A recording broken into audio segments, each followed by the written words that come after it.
Hindi lamang sa karagatan nagiging mahigpit ang komunistang bansa na China sa pangaras at pangaagaw ng mga teritoryo sa Pilipinas, kundi umabot na rin ito maging sa impapawid.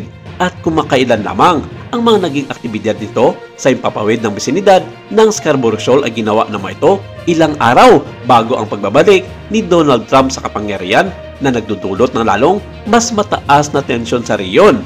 Ang militar ng China ay nagsagawa ng 2 araw na Joint Combat Readiness Patrols na pinagtutulunan South China Sea sa gitna ng patuloy na tensyon nito sa Pilipinas tungkol sa mahalagang estratehikong karagatan.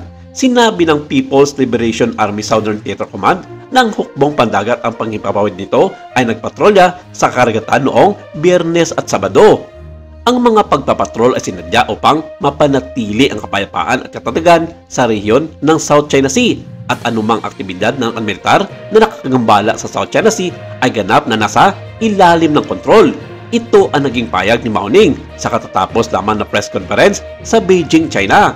Dagdag pa niya na ito ang unang pagpapatrolya nila sa taong ito at kasabay ng joint air at sea exercises na kinasasangkutan ng mga militar ng Pilipinas at ng Estados Unidos.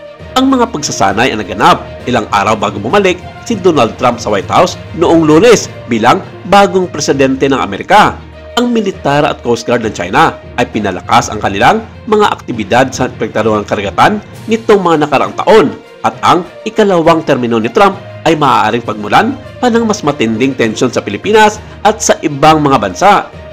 At idinidiin pa ng China na gumawa pa ng isang kritikal na aksyon ang US at Pilipinas sa pagpapakawala ng mga missiles nito sa ginanap na joint military exercises na ayon kay Mao Ning, pagpapakita ito ng pagiging irresponsabling mga bansa na hindi sumusunod sa internasyonal na batas. Wala di umanong karapatan ang US at Pilipinas na magpakawala ng kanilang mga missiles sa loob ng bakuran ng China na ang tinutukoy nito ay ang kanilang illegal na 10-dash line.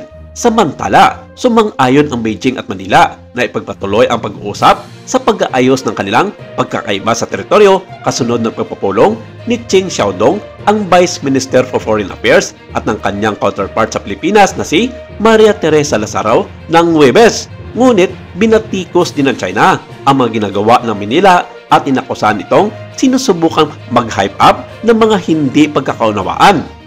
At ang kasalukuyang in-upgrade ng Pilipinas ang mga infrastruktura nito, kabilang ang isang airstrip sa Tito Island, ang tanging tinitirahan outpost nito sa pinag-aagawang Spratly Islands. Samantala, nagprotesta ang Manila tungkol sa escalatory at provocative Coast Guard activity kabilang ang presensya ng pinakamalaking Coast Guard ship ng China sa karagatan sa paligid ng Scarborough Shoal.